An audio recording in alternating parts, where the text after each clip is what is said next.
Hi everyone! Today I want to talk to you about the Enneagram of personality and how this typological system can help us deal with conflicts in relationships.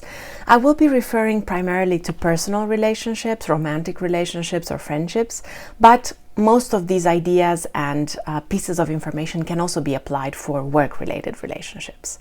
So all about that in the next few minutes. If you haven't already, please don't forget to like and subscribe, and let's dive in. So, I'm really passionate about how typology can help us better get along with other people and also to feel more satisfaction and more well-being in our relationships.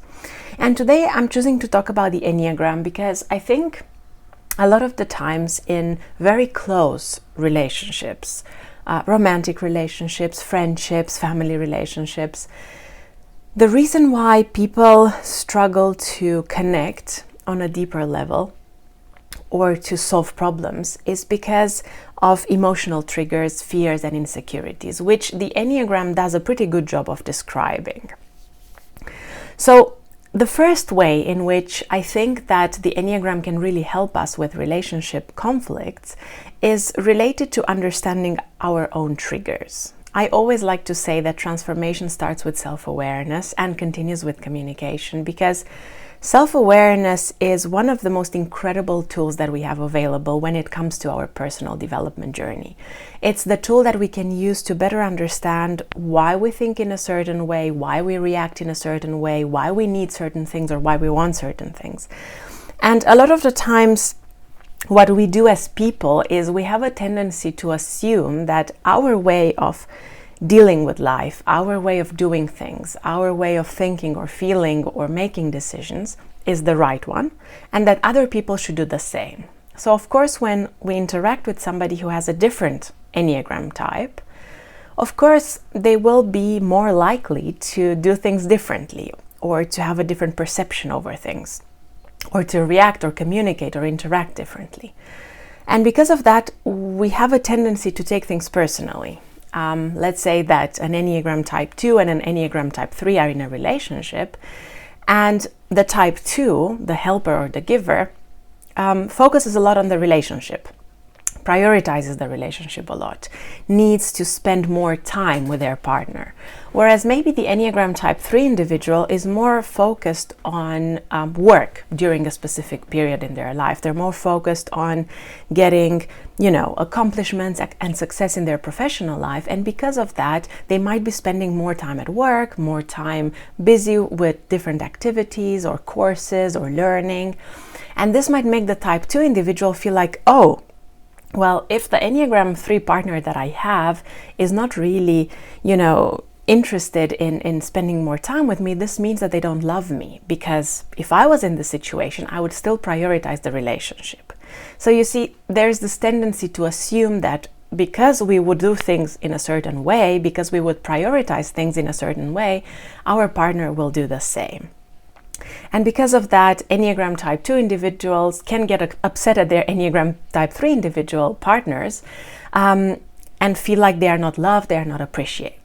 But if we were to reverse this, the Enneagram 3 individual might say, well, if my partner really loved me, they would understand that I'm going through a difficult time, I'm trying to put in effort in order to make this project work, and I'm also doing it because I also want to make money and support my family. And they might feel like their Enneagram type 2 partner doesn't love them enough or doesn't appreciate them enough because they are not given the opportunity to focus on what really matters to them. And if we zoom out from this situation, we notice that both of these people actually care about each other. It's just that because of their own type-related triggers and insecurities, they make assumptions about the other person which maybe are not fully right or fully correct. So the number one way in which we can use the Enneagram to really understand conflicts better, prevent them, or manage them when they appear is to engage in our own level of self-awareness, in our own process of self-awareness, to see why a certain situation triggers us, how it triggers us, what it brings up for us, and why we tend to project it onto other people. The second way in which the Enneagram can help us deal with conflicts is by understanding communication style differences. So we have type 3, type 7, and type 8, which are assertive types. And sometimes these types can also have a more, let's say, direct or aggressive style of communication if they take it to an extreme, because they prefer to kind of confront people, they prefer to talk openly about how they think, what they believe, what they want, what they like and dislike. Then we have types 4, 5, and 9, which are withdrawn types. They are more introverted, socially as well, and they usually feel more comfortable kind of communicating a bit more passively. They prefer to reflect, to spend time on their own, and maybe because of that, sometimes they struggle to bring up topics that are important to be discussed, or they only talk about those topics a little bit. And then we have types 1, 2, and 6, which are known as the compliant types. And these types have a tendency to kind of engage a little bit more in people pleasing as compared to other types. And they also have a tendency to accommodate others in conversations, which means, again, maybe they have a more passive or even passive aggressive style of communication when they kind of start getting resentful that they did too much for other people.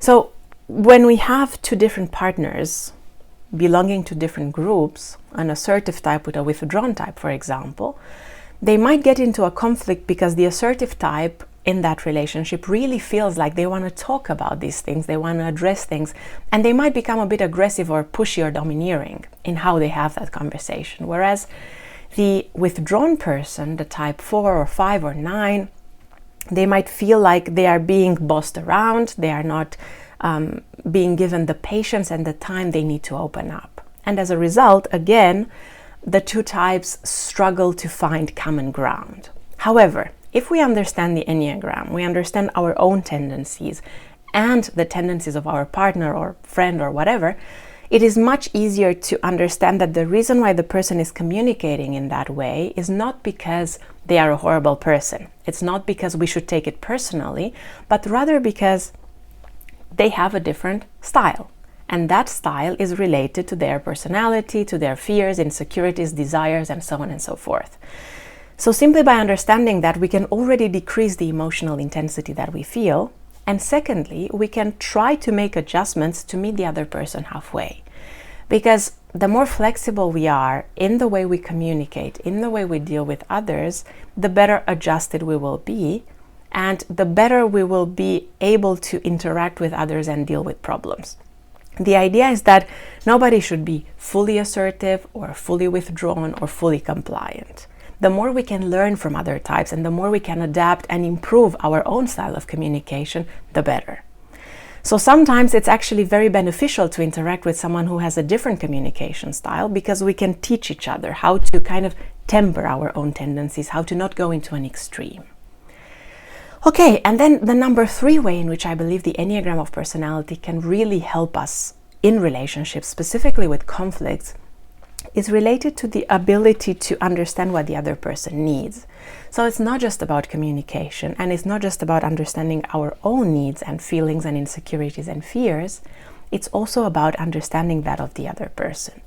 So when we know the type of somebody else, we have a better insight into why a certain situation triggers them, why in a specific moment they feel unhappy with something, why they focus more on something rather than something else, why they prioritize something more than something else. And when we have that understanding, when we have that knowledge, it is much easier to say, okay, you need this thing, or this thing is important to you. I personally maybe see things differently, but that's okay. If I care about you as my partner, as my friend, as my colleague, as my family member, I will do my best to provide you with that particular thing that you need, at least to a certain extent, or at least in certain situations. And of course, you will understand that thing about me, and you will also be able to provide me with that to a certain extent or in certain situations. Again, it's not about idealizing it and having this as the perfect solution, because we will not always be able to give other people what they need. But the more we understand about what they do need, the easier it will be for us to at least make some changes, make some adjustments. Because sometimes the effort that we put in becomes really visible and sometimes matters more than the actual result. Because the other person can see that we care, the other person can see that we are interested and involved, and we are making efforts to create, or to co-create actually, a valuable, supportive and encouraging relationship. Okay, so these are the three main ways in which I believe that the Enneagram of personality can help us deal with conflicts. Self-awareness, understanding and adaptation of communication style differences and styles, as well as understanding the needs of the other person. All in all, I believe that typology, not just the Enneagram, but typology can be a really useful tool in understanding these differences between people. And the deeper we go into understanding it, the more space we can hold for others. And the more space we can hold for others, the better equipped we are to actually create meaningful, supportive, healthy relationships. Which, even if they are only a one-on-one relationship, they can inspire the same type of attitude in connected people, in our communities, in our families, in our societies. So again, thank you very much for watching this video. If you're interested, I also offer life coaching sessions on a variety of topics, supporting you in your personal goals, in finding clarity with respect to your vision, with respect to your career path, your values.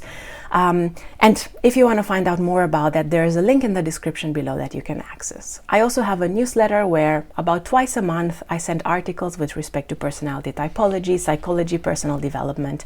So again, if you're interested, check out the link in the description below and sign up for my newsletter. And as always, thank you very, very much for being with me. Thank you very much for watching this video, and see you next time with another video on typology.